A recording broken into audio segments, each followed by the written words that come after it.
اگلے ہفتے ماہرین سے ملوں گا، مجھے امید ہے کہ اچھی خبریں سننے کو ملیں گی۔ ان خیالات کا اظہار اطالوی وزیراعظم جوزپے کونتے نے ایک پریس کانفرنس میں کیا۔ ان کا کہنا تھا کہ ہم صورتحال پر کڑی نظر رکھے ہوئے ہیں اور ماہرین کی ہدایات پر پوری طرح عمل کر رہے ہیں۔ انہوں نے مقامی کونسلرز کے لیے 400 ملین یورو کے فنڈز کا اعلان کیا اور کہا کہ یہ فنڈ ان لوگوں کے لیے ہوگا جو غریب ہیں اور جو کھانے پینے کی اشیاء خرید نہیں سکتے۔ ان کا کہنا تھا کہ مقامی کونسلز ان شہریوں کو خریداری کے واؤچر جاری کریں۔ انہوں نے اس فنڈ کو یکجہتی فنڈ کا نام دیا۔ ان کا مزید کہنا تھا کہ آج کرونا وائرس سے ٹھیک ہونے والے مریضوں کی تعداد میں حوصلہ افزا اضافہ دیکھنے کو ملا ہے۔ اگلے ہفتے ماہرین صحت سے ملاقات میں مزید اچھی خبریں سننے کو ملیں گی۔ ان کا کہنا تھا کہ ہمارے وزراء ورک اینڈ پینشن ڈپارٹمنٹ کے ساتھ مل کر معاشی صورتحال کا جائزہ لے رہے ہیں اور ہم بے روزگار ہو جانے والے ورکرز اور ان کی کمپنیوں کے لیے 15 اپریل سے پہلے پالیسی بنا لیں گے۔ اسکولوں کے بارے میں ان کا کہنا تھا کہ 3 اپریل تک بچوں کے اسکول کھولنا ممکن نہیں ہوگا۔ اسی طرح فیکٹریاں کھولنے کے بارے میں ان کا کہنا تھا کہ یہ قبل از وقت ہے۔ اگلے ہفتے صورتحال کا جائزہ لیں گے۔ حکومت تمام معاملات کو نہایت ذمہ داری سے دیکھ رہی ہے۔ سیلف امپلائڈ اور زرعی شعبے کے ورکرز کو 600 یورو کے معاوضے والے سوال پر وزیر اعظم کا کہنا تھا کہ 1 اپریل سے کمپیوٹر کی صرف ایک کلک کی مدد سے درخواست دی جا سکے گی اور معاوضہ لیا جا سکے گا۔ یہ صورتحال غیر معمولی ہے تو اس میں بیوروکریسی کو آسان رکھا جائے گا۔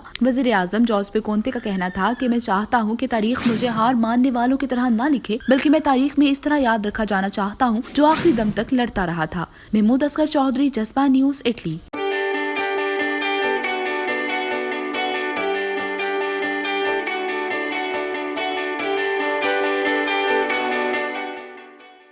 امیگریشن اور تارکین وطن کی خبروں سے باخبر رہنے کے لیے ہمارا یوٹیوب چینل سبسکرائب کریں اور بیل آئیکن کو کلک کریں۔ خوبصورت اسلام آباد کی خوبصورت ترین بحریہ انکلیو میں 3، 4 اور 5 کمروں کے لگژری اپارٹمنٹس۔ دی سینٹریم، آئیکانک لیونگ۔